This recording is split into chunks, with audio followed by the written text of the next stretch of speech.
ఈరోజు అనంతపురం పార్లమెంట్ రాయదుర్గం నియోజకవర్గం బొమ్మనాల మండలం దర్గా ఒన్నూరు నందు కుమ్మరి శాలివాన సాధికార కమిటీ ఆధ్వర్యంలో కుమ్మరి శాలివానలు మరియు బీసీలను కలవడం జరిగింది.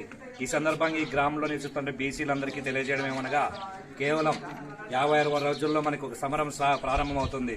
ఆ సమరం ఏమనగా తెలుగుదేశం పార్టీనే గెలిపే ధ్యేయంగా ప్రతి ఒక్కరూ పనిచేయాలని చెప్పేసి ఈ రోజు మేము అందరికీ విజ్ఞప్తి చేస్తున్నాం.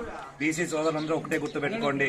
దాదాపు ఆ రోజు ఈ జగన్మోహన్ రెడ్డి, సైకోరెడ్డి బీసీలందరూ నా ముద్దు బిడ్డలని చెప్పేసి మాయ మాటలు చెప్పి ముద్దులు పెట్టి ఫ్యాన్ గుర్తుకు ఓటు వేస్తే ఈ రోజు బీసీలందరినీ నట్టేట ముంచుతున్నాడు. బీసీ కార్పొరేషన్లకు నిధులు లేవు, బీసీ మంత్రులకు ఆయన సీఎం దగ్గర కూర్చుండే చోటు లేదు. కాబట్టి బీసీలందరూ ఒకటే గుర్తు పెట్టుకోండి. 2024లో తప్పనిసరిగా మనం సైకిల్ గుర్తుకు ఓటేయాలని చెప్పేసి ఈ సందర్భంగా మీ అందరికీ విజ్ఞప్తి చేస్తున్నాం. అంతేకాకుండా రాయదుర్గం నియోజకవర్గం ఇన్ఛార్జ్ అయినటువంటి బడుగు బలహీన వర్గాల ఆశాజ్యోతి అయినటువంటి తెలుగుదేశం పార్టీ సీనియర్ నాయకుడు కాలవ శ్రీనివాసులు గారిని అత్యధిక మెజార్టీతో ఈ నియోజకవర్గంలో గతంలో లేని విధంగా మెజార్టీతో గెలిపించాలని చెప్పేసి, అదేవిధంగా రాష్ట్రంలో కూడా 2024లో తెలుగుదేశం పార్టీని గెలిపించి నారా చంద్రబాబు నాయుడు సీఎం చేయాలని చెప్పేసి ఈ బీసీల భరోసా వారి కార్యక్రమంలో భాగంగా ఈ రోజు ఈ కార్యక్రమాన్ని నిర్వహించడం జరిగింది. బీసీలందరూ తప్పనిసరిగా తెలుగుదేశం పార్టీకి అండగా ఉండాలని చెప్పి కూడా కోవడం జరిగింది. ఎందుకంటే ఏ రాజకీయ పార్టీ వచ్చినా కూడా ఎన్నికల్లో గెలుపటం నిర్ణయించేది బీసీలే. కాబట్టి ఈ గ్రామంలో దర్గా ఉన్నారనే గ్రామంలో బీసీలు అత్యధికంగా ఉన్నారు.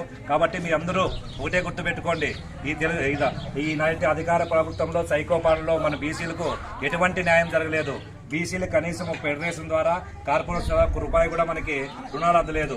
బీసీల పైన దాదాపు 1000 కేసులు బనాయించడం జరిగింది ఈ అధికార ప్రభుత్వంలో. అదేవిధంగా బీసీలు 74 మందిని కూడా హత్య చేయడం జరిగింది. కాబట్టి ఈ విషయాన్ని ప్రతి ఒక్కరు ఒకరికొకరు గుర్తు చేసుకొని మనతో పాటు మన అందరూ ఓటు, మన కులబంధువులు, మన మిత్రుల ఓట్లు కూడా సైకిల్ గుర్తుకు ఓటు వేసి ఈ వైసీపీ పార్టీని బంగాళాఖాతంలో కంపల్సరిగా కలిపేయడానికి ప్రతి ఒక్కరూ శక్తివంతంగా కృషి చేయాలని చెప్పేసి ఈ రోజు ప్రతి ఒక్కరికి పేరు పేరున విజ్ఞప్తి చేస్తున్నాం. అంతేకాదు ఈ రోజు తెలుగుదేశం పార్టీకి మనం అండగా ఉంటే తప్పనిసరిగా రాబోయే కాలంలో మన బీసీల సాధికార కమిటీల ద్వారా తప్పనిసరిగా మనకు న్యాయం జరుగుతుంది. అంతేకాకుండా తెలుగుదేశం పార్టీ అధికారంలోకి వచ్చిన వెంటనే మహాశక్తి ద్వారా మహా ప్రయోజనాలు మనకు చేకూరుతాయనే విషయం ప్రతి ఒక్కరూ తెలుసుకోండి. అదేవిధంగా మహాశక్తి మహా ప్రయోజనాల ద్వారా బీసీలందరికీ కూడా తెలుగుదేశం పార్టీ అధికారంలోకి వచ్చిన వెంటనే బీసీల రక్షణ చట్టం కూడా మనకు అమల్లోకి రాబోతుంది.